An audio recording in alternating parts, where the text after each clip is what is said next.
A very good afternoon to everyone. Welcome to White and Neat channel. आज है हमारा second lecture in cell cycle and cell division.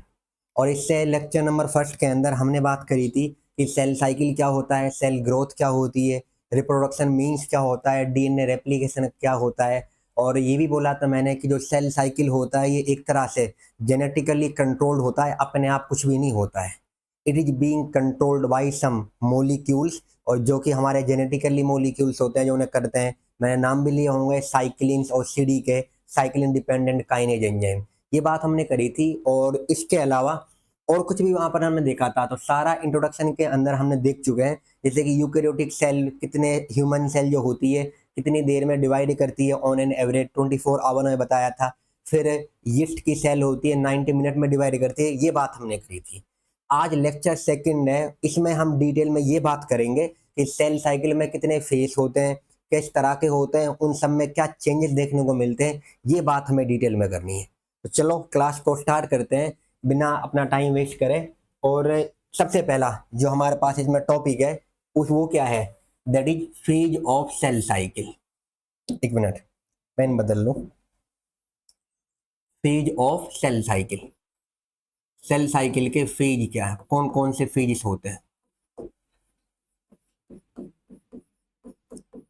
पहला जो phase हमारे पास होता है इसके अंदर, that is called as growth phase. और ग्रोथ फेज को ही क्या कहते हैं बताइए, इंटरफेस। हमारी एनसीईआरटी में ग्रोथ फेज भी नाम है और इंटरफेस भी है। Second is called as M phase.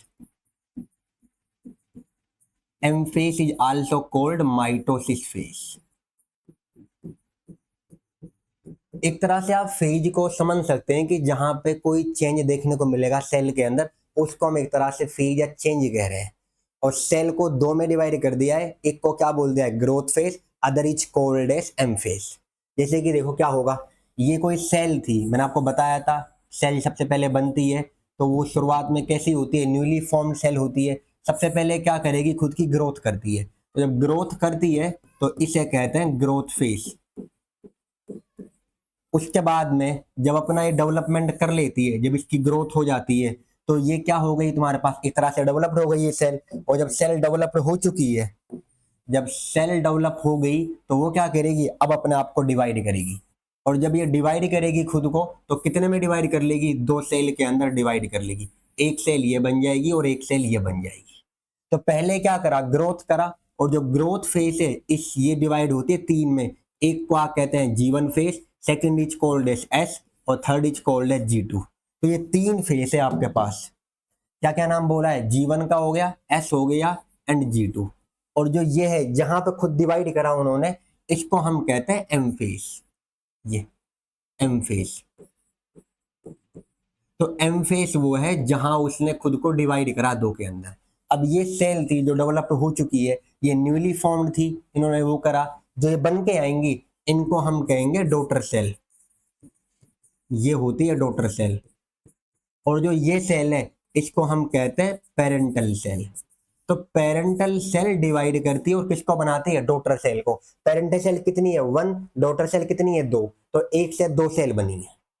और जो ये थी सर, ये कौन थी, ये एक तरह से थी आपके पास newly formed cell. Newly formed cell. तो न्यूली फॉर्म सेल पहले क्या करेगी, खुद का ग्रोथ करेगी, खुद का डेवलपमेंट करेगी। और जब डेवलपमेंट करेगी तो ये फेज से गुजरेगी। और इस ग्रोथ फेज को मिलाकर आप क्या कह रहे हैं, एक तो ये ग्रोथ फेज का नाम लिया मैंने, और सेकंड को क्या नाम बोला है, एम फेज। इन दोनों को ही मिलाकर हम क्या कहते हैं, सेल साइकिल। एक तरह से आपका रिवीजन भी हो गया और ये फेज भी आ गई कि यह है सेल साइकिल। सेल साइकिल क्या है, कौन कौन से वो होते हैं, याद रखें, इंपॉर्टेंट है, इस पर आप स्टार मार्क कर सकते हैं। उम्मीद कर रहा हूं यहां तक आपको समझ में आया होगा। और यहां तक हम पहले ही पढ़ चुके थे ऑलरेडी, बट एक तरह से रिवीजन भी, और अच्छे से समझना है तो हमें ये देखना पड़ेगा। तो पेरेंटल सेल डिवाइड कब करती है, जब वो इस तरह से डेवलप हो जाते हैं, फिर दो में डिवाइड करा उन्होंने। ऐसे नहीं करा कि डायरेक्ट बनी और डिवाइड कर गया, नहीं। पहले कौन सा फेस हुआ बताइए, ग्रोथ। फिर कौन सा हुआ, एम फेस। ये एम फेस है। अगर आप इसको वो करेंगे, देखो ये एम फेस है।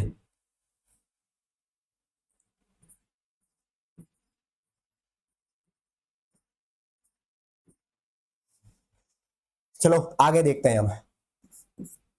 अब जो ग्रोथ फेस है, ग्रोथ फेस अभी मैंने कहा है, ग्रोथ फेस को हम किन और नामों से जानते हैं बताओ? क्या लिख सकता हूं यहां पर? Also called interface. क्या नाम से कहते हैं बोलिए? इंटरफेस के नाम से कहते हैं। इसके अलावा जो ग्रोथ फेस है हमारी, मोस्ट एनर्जी कंज्यूमिंग फेस है, इसको हम कहते हैं मोस्ट एनर्जी कंज्यूमिंग फेस। अभी मैं ओवरऑल बता रहा हूं, अभी मैं स्टार्ट नहीं कर रहा क्या है। और इसके भी तीन टाइप है। कितने टाइप होते हैं बोलिए? तीन। क्या क्या नाम होता है? एक को हम क्या कहते हैं? जीवन फेस। और एक को क्या कहते हैं? S phase. और दूसरे को क्या कहते हैं? G2 face. तो ये तीन फेस है, इसकी तीन सब फेस है ग्रोथ की, क्योंकि ग्रोथ एक खुद फेस है। तो G1 फेस, एस फेस और G2 फेस, ये तीन इसकी फेस है। तो कोई पूछे कि G1, एस और G2 फेस किसकी होती है, एम फेस के टाइप होते हैं या ग्रोथ के होते हैं, तो याद रखना ग्रोथ के होते हैं। क्या क्या नाम बोल दिया मैंने? क्या कहते हैं इसको? हम इंटरफेस का नाम बोलते हैं, ये आपको पता है। इसके अलावा मोस्ट एनर्जी कंज्यूमिंग फेस है, तो इसको हम कहते हैं एनर्जी फेस। इसी को हम एनर्जी फेस का नाम कहते हैं। तो एनर्जी फेस किसे कहा जाता है, ये भी याद रखना। ग्रोथ में ही आता है एनर्जी फेस का नाम। फिर उसके अलावा कोई और नाम भी होता है, इसको एनसीईआरटी में कहा गया है रेस्टिंग फेस। Resting phase. फिर एनसीईआरटी ने एक और नाम दिया कि जो आपकी ग्रोथ फेस है, it is a phase between, it is a phase between two successive M phase. ये इन्होंने कहा है, ये दो सक्सेसिव एम फेस के बीच का गैप है। कहेंगे सर ये समझ में नहीं आया, क्या कह दिया आपने? देखिए कैसे सक्सेसिव एम फेस है। हमारे जो सेल साइकिल है, सेल साइकिल में कितनी फेस है टोटल? दो है। कौन कौन सा है? ग्रोथ फेस और सेकेंड इज एम फेस। अब मुझे बताइए, जो एम फेस है, अगर आप इसे डिफाइन करोगे ग्रोथ फेस को, अगर इससे पहले ये ग्रोथ है फिर एम है ये वाली, तो इसकी अगली कौन सी आएगी? ग्रोथ आएगी कि ना आएगी? इससे अगली कौन सी आएगी? ग्रोथ आएगी। फिर उससे अगली कौन आएगी? एम आएगी कि ना आएगी? तो हमसे यहाँ पे क्या कह रहा है कि ये दो एम के बीच का गैप है, ये वाला। सर नहीं समझ में आया? देखिए इधर मैं आपको यहां बताऊं। फॉर एग्जाम्पल देखें, अब डायग्राम बताता हूं आपको मैं कि इसके अंदर आपको समझने में थोड़ी आसानी होगी। हमारे पास क्या है, एक ये वाला फेस हो गया, एक में यहां कर दिया, फिर इसको यहां कर दिया, फिर एक यहां कर दिया। जो ये आप देख पा रहे हैं, ये सेल साइकिल का एक तरह से डायग्राम है। डायग्राम एनसीईआरटी में बना रखा है, आपको बाद में भी दिखा दूंगा। एनसीईआरटी के जो लाइन पढ़ेंगे वहां आ जाएगा। इस वाली फेस को यहां मैंने G1 नाम कर दिया, यहां S नाम, और यहां पर G2 नाम, और यहां पर M नाम। ये अब जो ये है टोटल, ये मैंने इसको नाम बोला है G1, S और G2 का। ये किस किस के बीच का गैप आ रहा बताओ? ये G1 S और किस? G1 S और G2 क्यों? कौन सी फेस है? ग्रोथ फेस है। और ये कौन सी है हमारे पास? एम फेस या माइटोसिस फेस। अब अगर मैं ग्रोथ फेस को बताऊंगा तो ग्रोथ फेस कितने के बीच में आएगी? दो एम के बीच में तो आएगी। देखो पहले कौन आएगी हमारे पास? पहले वाली फेस में पहले ग्रोथ फेस आएगी। ग्रोथ फेस के बाद फिर कौन आएगी? एम फेस आएगी। उसके बाद फिर कौन सी आएगी? ग्रोथ आएगी कि ना आएगी? ग्रोथ फेस, यहां लिख देता हूं ग्रोथ फेस, ये वाला पार्ट।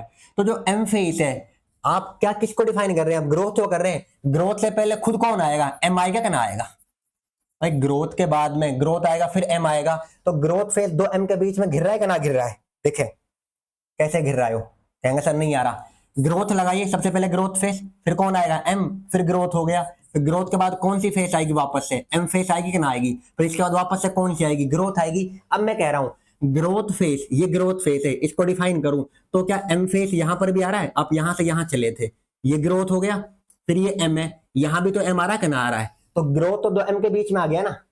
जो ये ग्रोथ है किसके बीच में आ गया? दो एम के बीच में। तो एनसीईआरटी की ये लाइन थी जो आपको दिखाई मैंने कि ये दो एम के बीच का पीरियड है, दो एम का। अब ये एक्स इस तरह से बन रहा है, दो एम में ग्रोथ आएगी, फिर एम, फिर ग्रोथ, फिर एम। तो एम के बीच में, दो एम के बीच में ग्रोथ आ गई। तो ये चीज को याद रखना कि ग्रोथ फेज को उन्होंने क्या कहा है? सक्सेसिव गैप बिटवीन, ये फेज बिटवीन मतलब दो के बीच में है एम फेज के। ये मैंने आपको समझाने के लिए बताया। आगे देखें, इसमें हमारे पास जो अगला नाम है, ये मैंने ओवरऑल वैसे बताया है, अब एक और चलो छोटा सा बता ही देता हूं, वो भी यूकैरियोटिक सेल में, यूकैरियोट सेल में मैंने किसका नाम लिया था, ह्यूमन सेल का नाम लिया था। और जो ह्यूमन सेल है कितने में डिवाइड करती है, ऑन एन एवरेज, अगर आपको याद हो तो, on an average divides in 24 our.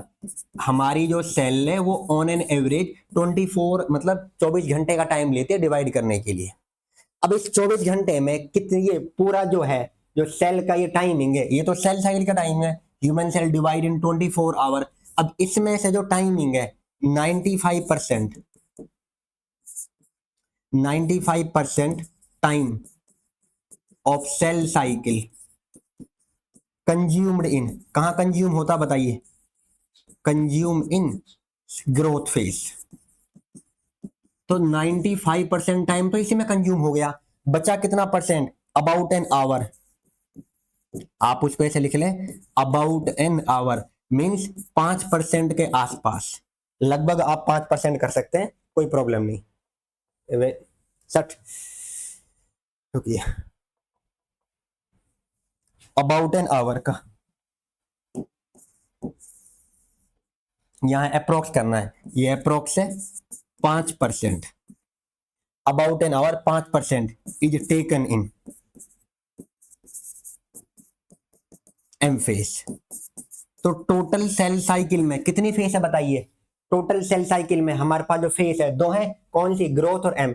तो ह्यूमन की सेल कितना टाइम ले रही है, ये कितना टाइम ले जाती है 95%, और ये कितना टाइम लेती है 5%, ये बात करी थी। इसके अलावा एक और एग्जाम्पल था हमारी बुक के अंदर यीस्ट सेल का, यीस्ट सेल जो होती है वो कितना टाइम लेती है, yeast sale tax about 90 minute. तो ये कितना टाइम लेती है डिवाइड करने के लिए, 90 मिनट का टाइम लेती है, 90 मिनट का।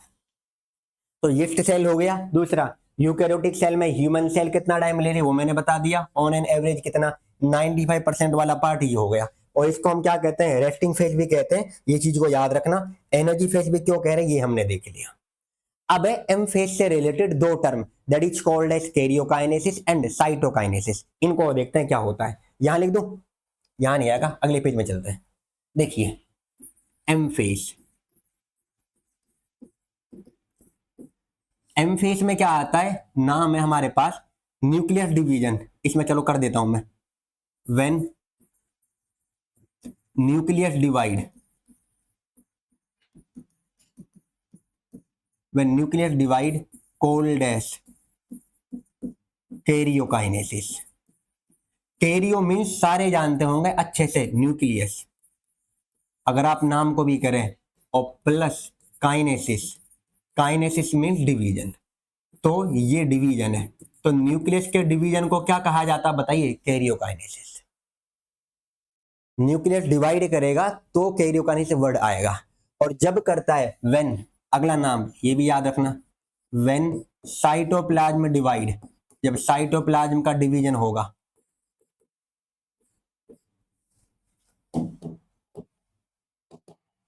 व्हेन साइटोप्लाज्म डिवाइड, उसको हम कहते हैं कोल्ड एज साइटोकाइनेसिस। तो साइटोकाइनेसिस टर्म आता है। अब देखो काइनेसिस मीन्स क्या होता है, डिवीजन। आप यहां से लिख सकते हैं, अगर आप इतना ही वो है रट्टा, आपको मतलब क्या होता है, ज्यादा याद करने की जरूरत नहीं पड़ेगी ये। और cyto means cytoplasm, cyto means cell भी होता है। अब सेल में कौन सा सेमी फ्लूइड मैट्रिक्स होता है, साइटोप्लाज्म ही होता है, और उसको मैंने क्या कह दिया, साइटोप्लाज्म। तो साइटोप्लाज्म के डिवीजन को क्या बोल दिया, साइटोकाइनेसिस, खत्म। जी मैंने बताया आपको भी। कैरियोकाइनेसिस के बाद होता है साइटोकाइनेसिस, ये बात याद रखना है।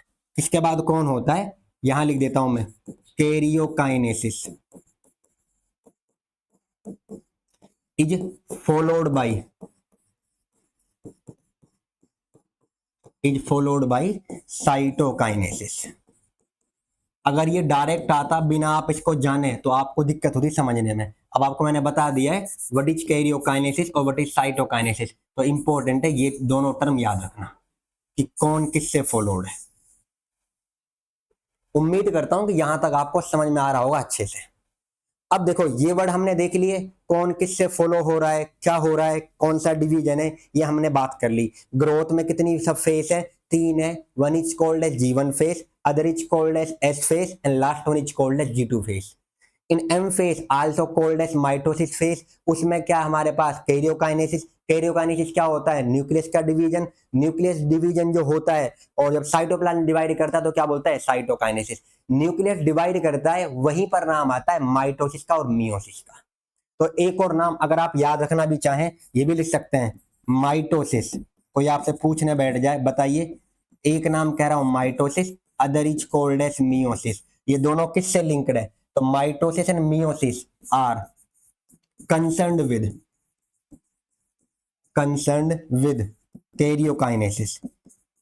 माइटोसिस नाम का लेना देना और मियोसिस नाम का लेना देना किससे है, साइटोकाइनेसिस से होता है, कैरियोकाइनेसिस से, तो याद रखना कैरियोकाइनेसिस से।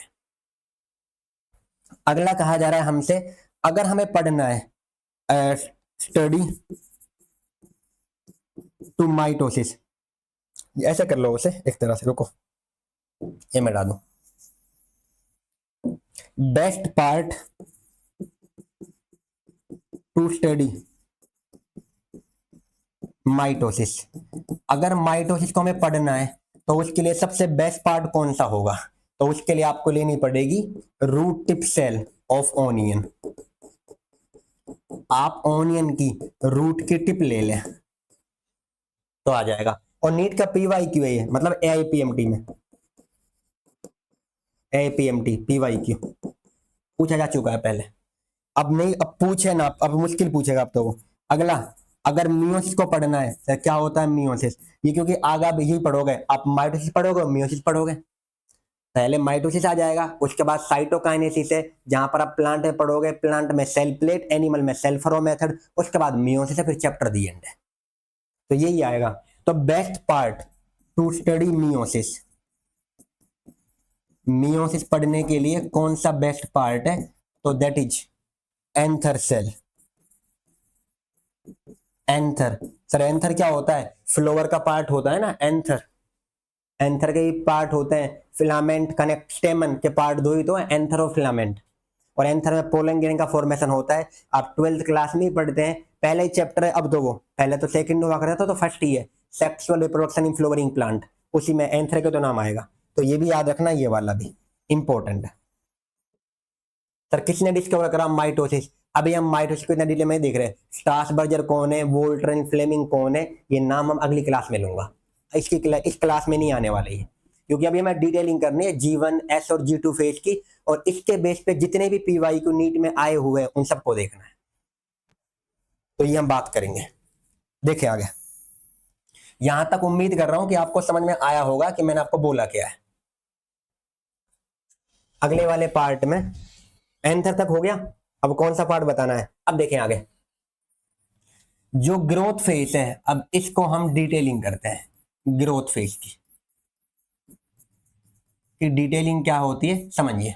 ग्रोथ फेज को मैंने क्या कह दिया था आपसे, ये कितने में डिवाइडेड है, ये लिख देता हूं वहां पे, डिवाइडेड इनटू, पहला वाला यहां लिखता हूं G1 फेज, एक तरह से हेडिंग बना लो ये, और नीट में इसके ऊपर जितने भी क्वेश्चन आए पड़े आप सारे कर लोगे, ये मेरा आपसे वादा है। और आज की क्लास के अंदर होंगे मिनिमम 9-10 क्वेश्चन जितने भी नीट में आए पड़े हैं, क्योंकि 2016 से लेकर 24 तक है, और जितने भी आए पड़े हैं सारे आपके बन जाएंगे ये करने के बाद, थोड़े से अच्छे से पढ़ लो, सब एक हो जाएगा। G1 फेज को क्या नाम से बोलते हैं हम, देखिए अब, also called as gap phase 1, किस नाम से कहते हैं बताइए, गेप फेज 1 के नाम से। सर गेप फेज 1 क्या है, देखो ग्रोथ फेज कितना टाइम ले रही थी बताना, 95%, पर ग्रोथ क्या खुद में एक ही सब फेज है क्या, कोई और नहीं है, आप कहेंगे सर 3 तो नाम लेते हैं, बिल्कुल 3 नाम आते हैं। अब उन तीनों में भी तो ऐसा जरूरी थोड़ी है कि तीनों ही सेम टाइम की होगी, भाई मैंने आपको पहले बोला था लास्ट क्लास में कि जो सेल साइकिल का टाइम है, एक तो ये from one organism to another organism vary करता है, and also it vary when we change the type of cell also. तो ऑर्गेनिज्म आप चेंज करोगे तो भी सेल साइकिल का टाइम अलग मिल सकता है, और अगर आप टाइप ऑफ सेल देखोगे, अदर टाइप ऑफ सेल, कोई liver cell, kidney cell, heart cell, type of cell में भी वेरी करता है। फिक्स थोड़ी है। अब उसमें भी जो ग्रोथ फेस है उससे कितने पार्ट है, 3 है, G1 S और G2, यही तो फेस है हमारे पास। अब जो G1 फेस है ये सबसे बड़ी फेस है ग्रोथ फेस की। तो कौन सी सबसे बड़ी फेस होती है, इस बात को भी याद रखना। तो कौन सी होती है, G1, उसके बाद में क्या होती है, S आएगा, फिर G2, और M तो सबसे कम है, अभी मैंने लिखवाया था, अगर आपको याद हो देखना कितनी है यहाँ पर 95% तो ग्रोथ में चला गया, 5 में तो आता है ओनली M फेस का, 5% ही लगभग। अगर कोई पूछने बैठ जाए अब इसके अंदर क्या है, अब देखो जो ये वाली G1 है ये सबसे बड़ी फेस है, ये, उसके बाद ये है, उसके बाद ये, और इसके बाद ये। सेल साइकिल का क्या इवेंट है, आप इस वाले इवेंट को भी याद रखना कि कौन सा होता है। तो सेल साइकिल का करेक्ट सीक्वेंस, ये लास्ट क्लास में ये बता दिया, अभी बता रहा हूं, सेल साइकिल का करेक्ट सीक्वेंस कौन है बताना। अरे क्या लिख गया, सेल साइकिल का करेक्ट सीक्वेंस बताओ कौन सा है सबसे पहले, G1 है, उसके बाद कौन सा आ रहा है S, और उसके बाद कौन सा आ रहा है G2, और उसके बाद कौन सा आ रहा है M। इतना कर लोगे, बिल्कुल नीट में आया क्वेश्चन है ये। कब आया था, लास्ट क्लास में मैंने ईयर को बोल दिया था 2019 में, और आज की क्लास में होगा ये एंड में। देखिए G1 को हम किस नाम से जान रहे हैं, आल्सो कॉल्ड गेप फेस 1। इसको एक और नाम है, मैं आपको बता दूं पहले ही, प्री रेप्लिकेशन फेस। सर ये क्या होता है, सब्र कर लें आ जाएगा आगे, समझा दूंगा मैं। प्री का मतलब होता है पहले, इतना याद रखें, और रेप्लिकेशन मतलब होता है डीएनए की कॉपी। जो डीएनए की कॉपी होती है आपको बताऊं मैं, ये जो है यहां पर डीएनए बनता है, यहां रेप्लिकेशन होता है। अब बताओ रेप्लिकेशन तो एस में हो रहा है, एस से पहले जो आएगा क्या वो प्री में आएगा कि ना आएगा। तो प्री रेप्लिकेशन फेज किसको कहेंगे, G1 को। और जब रेप्लिकेशन हो गया है तो उससे अगली फेज को क्या कहता हूं, पोस्ट कह सकता हूं। पोस्ट मींस बाद में, प्री मींस पहले। तो रेप्लिकेशन से पहले प्री रेप्लिकेशन, खुद रेप्लिकेशन एस वाली, और ये पोस्ट रेप्लिकेशन। अब ये नाम आगे लिख दूंगा। देखिए प्री रेप्लिकेशन फेज, और यहां पर क्या है, all the component, all the cell organelle like, कौन कौन से देखें, प्रोडक्शन ऑफ, यहां पर लाइसोजोम। सर ये क्या होते हैं, पढ़ के आ चुके हैं सेल वाले चैप्टर में, हर एक को क्या होते हैं, all the cell organelle like lysosome, दूसरा गोल्जी बॉडी, ईआर, राइबोसोम, और ईटीसी आर फॉर्म्ड। क्योंकि भाई सेल डिवाइड कर रही है ना, सेल की तो तैयारी चल रही है डिवाइड करने की, और जब सेल डिवाइड करती है, जब सेल तैयारी करती है, नीट का एग्जाम देते हो कितनी देर में दिया जाता है नीट का एग्जाम, 3 घंटे में।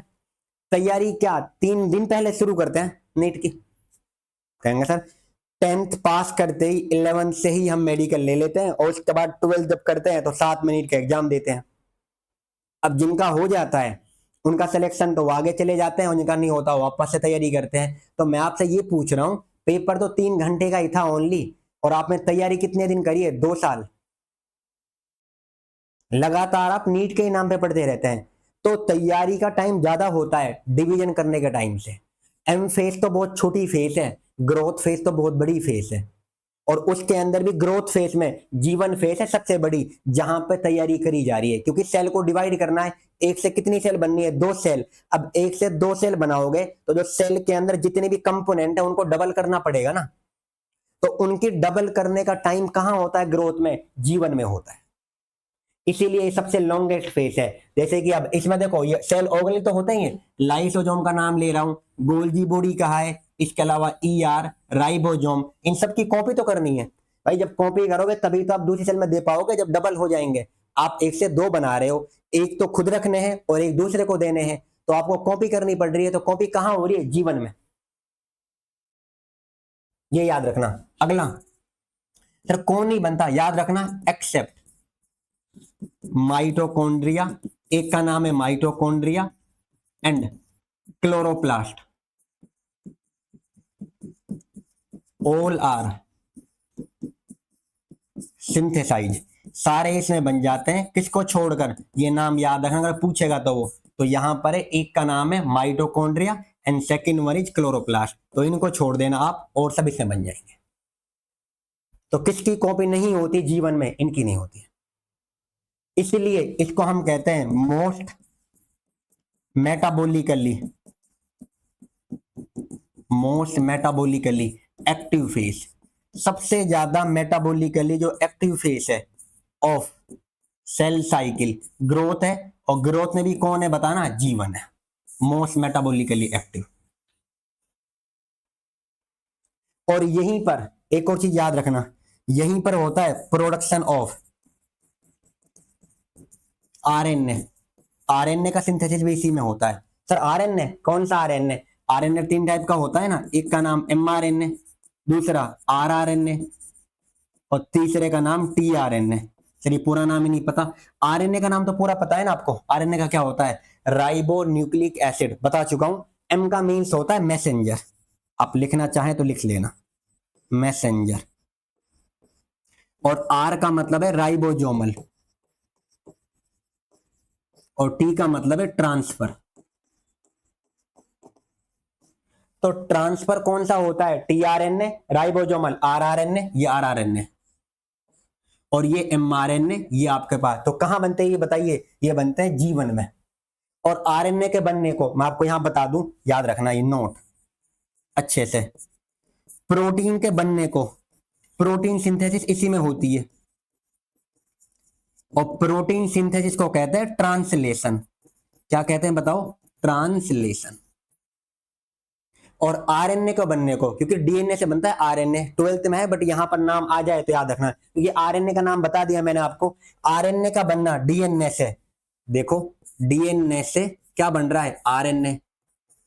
और ये कोई सा भी आरएनए है, अब तुम्हारे पास एमआरएनए, आरएनए, टीआरएनए, जब डीएनए से आरएनए बनेगा इसको कहते हैं ट्रांसक्रिप्शन। तो मैं आपसे आप एक नाम कह सकता हूं कि जीवन के अंदर क्या होता है? ट्रांसलेशन भी होता है, ये है ट्रांसलेशन, और ट्रांसक्रिप्शन भी होता है। ये दोनों वर्ड्स को याद रखना, इंपॉर्टेंट है। चलो आगे, क्या सर हो गया जीवन? एक दो पॉइंट और उन्होंने कर लेते हैं। देखिए जीवन फेज जो है, it is longest phase of growth phase. ये ग्रोथ फेज की सबसे बड़ी फेज है जो जीवन है, और यही वो फेज है। देखो ग्रोथ फेज होगी, फिर कौन सी होगी? M phase. ग्रोथ में कितनी है? G1, फिर कौन है? S, और फिर कौन सी है? G2, और उसके बाद में M। सेल को डिवाइड करना है ना करना है, उसका डिसीजन, उसका फैसला जीवन में ही लिया जाता है।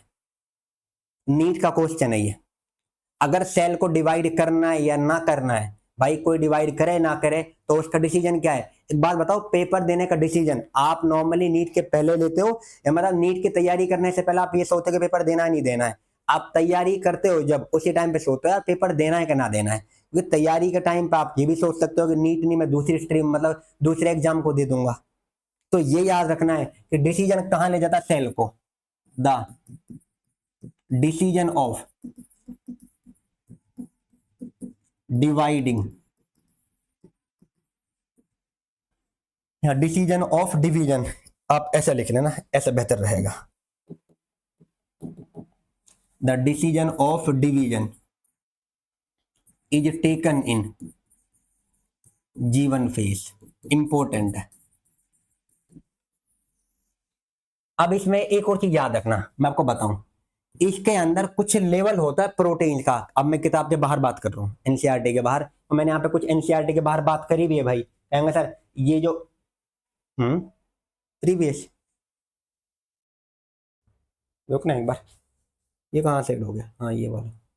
देखिए मैंने आपसे क्या कहा अभी, ये कहा था कि जैसे कि लाइसोजोम, गोल्गी बॉडी, ईआर, अब most metabolically production of RNA, इनमें से सारे पॉइंट आपको एग्जैक्ट एनसीईआरटी में नहीं मिलेंगे, बट आप जब पढ़ने बैठोगे तो आपको क्या कुछ पॉइंट मिल जाएंगे। अब नीट के जो क्वेश्चन है अगर आप ऐसे पढ़ रहे हो तो आपका एक भी नहीं बचेगा, और मैं एनसीईआरटी की लाइन एंड में लाया हूं, मैं सारी आपको दिखा दूंगा कि क्या है। अगर एक भी वर्ड बच जाए आपका, मतलब कोई वर्ड तो रह ही सकता है नॉर्मल, ऑब्वियस सी बात है, बट इतना कह रहा हूं आपका मोस्टली सारा कवर्ड है क्लास में, और एनसीईआरटी से थोड़ा सा ज्यादा देख रहे हैं ताकि हमारा कोई क्वेश्चन गलत ना हो। देखिए अब आगे चलते हैं। यहां पे ये ले लिया, हमारे सेल के अंदर क्या होता है? In G one phase there are some point called as R point, और आर पॉइंट को ही कहते हैं हम रेस्ट्रिक्शन पॉइंट। जो रेस्ट्रिक्शन पॉइंट है, अगर सेल ने, याद रखना, if cell cross R point, अगर सेल ने आर पॉइंट क्रॉस कर लिया, if cell cross R point then it enter into S phase. तो एस फेस में कब एंटर कर रही हो? जब उसके अंदर एक प्रोटीन का लेवल, एक पॉइंट का नाम है आर पॉइंट, अगर वो इसे क्रॉस कर लेगी तो अगली फेस में चली जाएगी, और अगर ना कर पाएगी तो अगली फेस एस में ना जाएगी। फिर सर कहां जाएगी? जी नोट में। नीट में वो भी क्वेश्चन है, अगर सेल डिवाइड ना करती तो किस फेस में एंटर करती है? उसको बोलते हैं हम जी नोट। यहां सर आपने दिखाया तो है नहीं, वो सेल साइकिल से बाहर है, सेल साइकिल का पार्ट नहीं हो। तो फिर एंटर इनटू है, किसमें एंटर करती है? एस फेस में। तो एस फेस में कब एंटर करेगी? जब वो इस पॉइंट को क्लियर कर लेगी। सर ये पॉइंट क्या होता है? ये कुछ पॉइंट है, कुछ लेवल है प्रोटीन मोलिक्यूल का। अगर सेल में ये लेवल पूरा हो जाता है तो सेल चली जाती है, वरना नहीं जाएगी। तो मैंने आपको बताया ये। अब अगली फेज पे चलते हैं हम, that is called as S phase. Important, S phase को क्या कहते हैं हम? देखो इधर, सिंथेसिस फेज, क्या नाम से जानते हैं बताइए? एस फेज को कहते हैं सिंथेसिस फेज। अगला और कुछ भी कहेंगे, इसी को हम कहते हैं रेप्लिकेशन। सर हमें तो ये नहीं पता, रेप्लिकेशन फेज सिंथेसिस क्या है? डीएनए की जब कॉपी होती है, याद रखना, व्हेन डीएनए कॉपी या व्हेन डीएनए डुप्लीकेशन अक्कर, जब डीएनए की कॉपी होगी तो उसी को कहेंगे हम डीएनए रेप्लिकेशन, उसी को कहेंगे डीएनए डुप्लीकेशन, उसी को कहेंगे डीएनए सिंथेसिस। तो आपसे मैं क्या कहूं, यहां पर लिख सकता हूं कि डीएनए सिंथेसिस, अब नाम देख लेना अच्छे से, डीएनए सिंथेसिस, उसके अलावा डीएनए डुप्लीकेशन, और उसके अलावा डीएनए रेप्लिकेशन। अब बताओ डीएनए रेप्लिकेशन कहां हो रहा है? एस में। अब रेप्लिकेशन से पहले कौन सी फेस आएगी? Pre replication. तभी अभी तो बताया था मैंने, रेप्लिकेशन, प्री रेप्लिकेशन कहते हैं जीवन को। तो उसको मैं कह सकता हूं एस फेस को, रेप्लिकेशन फेस, ये लिख दिया। इतना समझ में आ रहा होगा? ये DNA synthesis, DNA duplication, DNA replication, ये हो रहा है, ये वीवीआई पे, ये बात याद रखना, ये वाला पार्ट।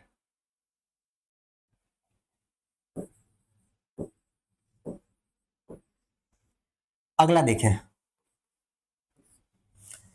डीएनए एस फेस में जब डीएनए बनता है, देखो इधर ये डीएनए है और हमें डीएनए से डीएनए ही बनाना है।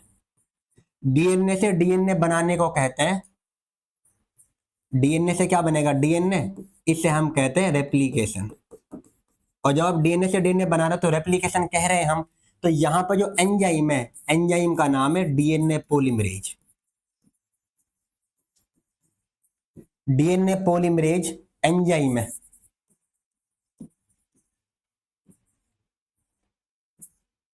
डीएनए पॉलीमरेज जो डीएनए से क्या बना रहा है? डीएनए की कॉपी कर रहा है।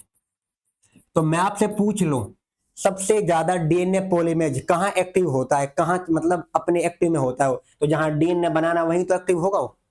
तो ये हम यहां पर ये भी लिखा आता है, DNA polymerase is most active,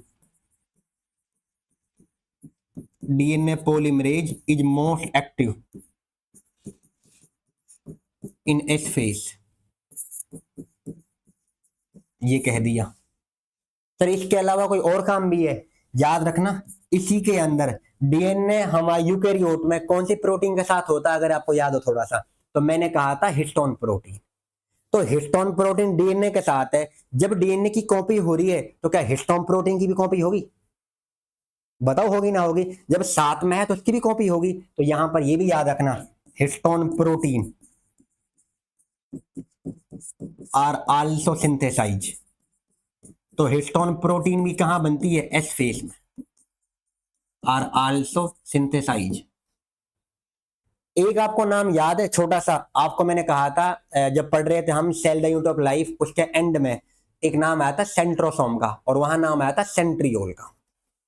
centriole जो होता है क्या प्लांट में होता है एनिमल में होता है, तो वहां मैंने आपको बहुत अच्छे से बताया हुआ है किसमें किसमें नहीं है, और ये कहा था कि सेंट्रियोल एनिमल सेल में होता है और सेल डिवीजन में रोल प्ले कराता है, और प्लांट सेल में नहीं होता तो वहां पर कोई रोल प्ले भी नहीं कराता। तो सेंट्रियोल है जो इसकी कॉपी बनती है वो कहां बनती है, एस फेस में। तो ये भी याद रखना, सेंट्रियोल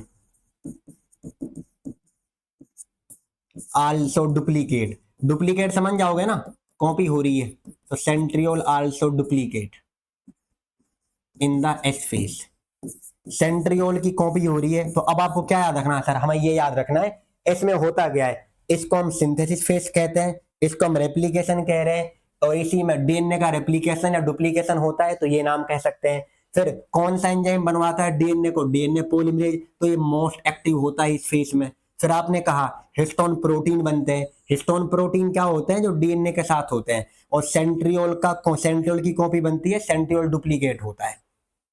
तो ये पॉइंट सारे याद रखने क्योंकि इंपॉर्टेंट है ये वाला। सर कब आए होंगे, ये एस फेज पे क्वेश्चन सबसे ज्यादा आया पड़ा इसमें, अगर आपको मैं बताऊं ग्रोथ फेज में भी। Last one is called as G2 phase.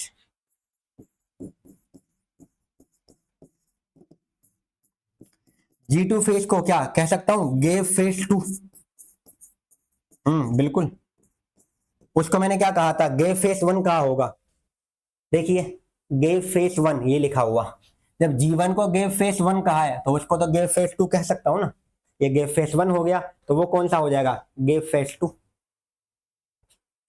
इसमें क्या होगा, जीवन फेज में कौन नहीं बनाता, ना क्लोरोप्लास्ट हुआ था ना माइटोकॉन्ड्रिया, अगर याद हो तो इसमें बनते हो।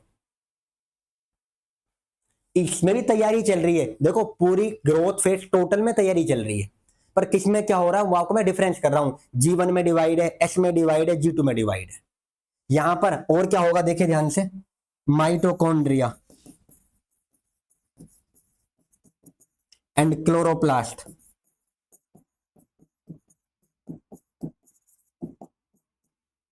फॉर्म, जो वहां नहीं होते वो यहां हो जाएंगे। और गेव फेज 2 कह रहे हैं अगला, गेव फेज 2 कह दिया माइटोकॉन्ड्रिया क्लोरोप्लास्ट बन रहे हैं, और यहां पर एटीपी को और स्टोर कर लेंगे हम, क्योंकि एनर्जी चाहिए ना, आगे चलेंगे जब डिवाइड करेंगे तो एनर्जी तो लगेगी, तो यहां पर क्या है, इंक्रीज इन एनर्जी स्टोर, और एनर्जी को हम क्या कहते हैं, एटीपी, तो आप एटीपी को और स्टोर कर लोगे।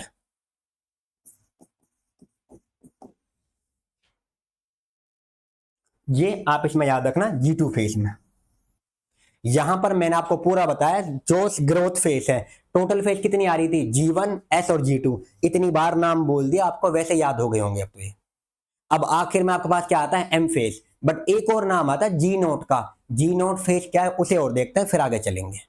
और एक और चीज याद रखना, यहाँ पे क्या है मैं आपको नोट कराता हूँ आगे, देखिए G2 यहाँ पे करा दिया मैंने, वो इंपॉर्टेंट नोट क्या है पहले वो याद रखें, जो आपकी एस फेज है, इन एस फेज देखना ध्यान से, in S phase the amount of DNA double होगा, भाई डीएनए की कॉपी हो रही है तो डीएनए का अमाउंट डबल होगा, हाफ होगा या मतलब 4 गुना बढ़ेगा, तो डबल हो रहा है, तो यहां पे लिख रहा हूं मैं in S phase the amount of DNA double, बिल्कुल ये वाला, जैसे कि अगर in cell if in cell 2C level of DNA था, if in cell 2C level of DNA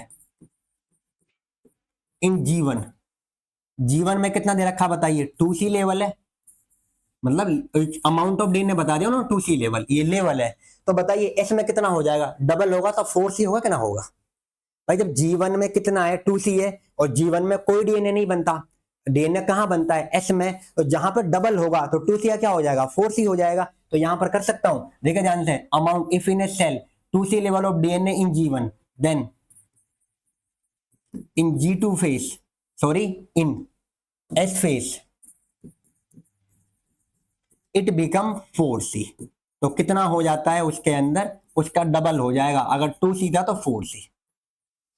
तो यहां पर लिख सकता हूं, देखो एक तरह से आप लिख लेना, G1 के अंदर अगर 2C है तो S में कितना हो जाएगा 4C, और अगले वाले G2 में कोई DNA नहीं होता तो जितना बना था उतना ही रहेगा। अभी तक आप इतना याद रखें। फिर अगर सर हम कह देते कि हमारे पास तो सेल में 2C लेवल ना है, C लेवल है, अब बताओ कितना होगा, डबल कर लो फिर S में कितना हो जाएगा 2C, और G2 में भी कितना रहेगा 2C रहेगा, क्योंकि सेम ही रहेगा वो।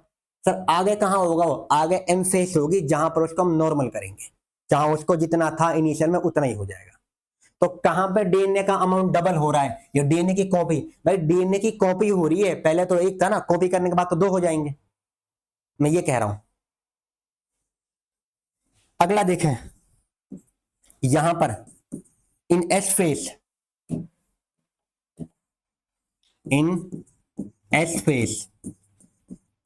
There is no increase.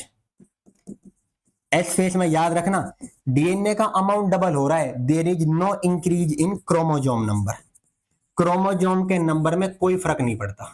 Sir कैसे क्रोमोजोम नहीं होगा, अगर आपने, अब तुम कहोगे सर एक बात बताएं, जीन कहाँ होता है डीएनए में, और डीएनए कहाँ है क्रोमोजोम में, और क्रोमोजोम कहाँ होता है न्यूक्लियस में। जब डीएनए बढ़ रहा है तो क्रोमोजोम भी बढ़ रहा होगा, अगर आपने ये ज्ञान लगा दिया तो -1 ले लेना। एस फेस कहता है, एनसीईआरटी की क्लियर लाइन है कि अमाउंट ऑफ डीएनए डबल होगा, क्रोमोजोम नंबर पे कोई फर्क ना पड़ेगा। अगर जीवन में क्रोमोजोम का नंबर अगर 8 है, हमारे अंदर 46 है जीवन में, तो इसमें भी कितना होगा 46 ही रहेगा, और G2 में कितना रहेगा 46 ही रहेगा। तो सेम ही चलता है, क्रोमोजोम का नंबर जितना जीवन में उतना ही एस में उतना ही G2 में। तो यहां लिख लेना ये बात, अगर इफ नंबर ऑफ क्रोमोजोम, ये एनसीईआरटी ने दे भी रखा साइड में, if number of chromosome in G1 is, G1 को हम मान लेते कितना है 2n की वैल्यू दे दी उन्होंने 8, तो बताओ यहां भी कितना होगा S में, यहां भी 8 रहेगा ऐसे ही है, और G2 में भी कितना रहेगा 8 ही रहेगा। सर 16 करो ना, डबल करें, यहाँ पे कहा था डबल, तो डबल तुम कर लेना, फिर माइनस मत ले लेना, तो माइनस नहीं लेना है, तो 8 ही रखना भाई, इसको इंपॉर्टेंट, जितना पहले उतना बाद में।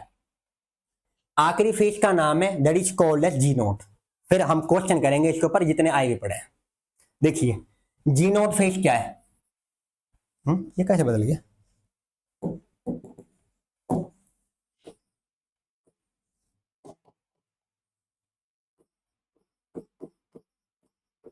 जी नोट फेज,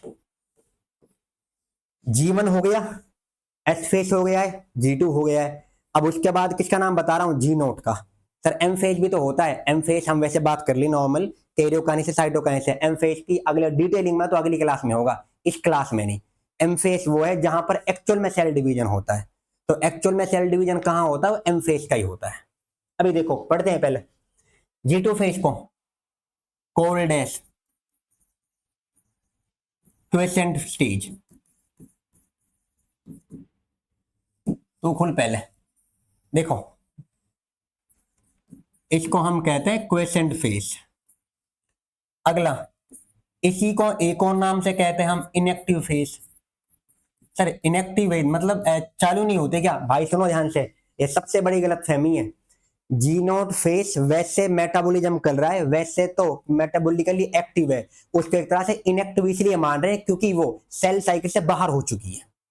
मैंने आपको क्या कहा था, एक बार बताना ध्यान से, आपको पहले ये बताया था मैंने कि ये वाला पार्ट जो होता है ये G1 का होता है, उसके बाद कौन सा आता है S का, उसके बाद कौन आता है G2, और उसके बाद कौन आता है M। डिसीजन कहां लिया जाता है, फैसला कहां लेते हैं सेल डिवाइड करने का, G1 में। अब सेल ने कह दिया मुझे डिवाइड ही नहीं करना, तो वो कहां जाएगी, तो भाई वो ये पूरा जो है G1 S G2 और M, ये सारा किस में आता है, ये तो सेल साइकिल का पार्ट है। पर सेल ने कह दिया मुझे S में नहीं जाना, सेल ने कह दिया मुझे डिवाइड ही नहीं करना, तो सेल साइकिल से बाहर हो गई, और जब सेल साइकिल से बाहर होगी वो G1 से, तो एंटर करेगी जी नोट में, तो जी नोट को हम मानते हैं एग्जिट फ्रॉम सेल साइकिल।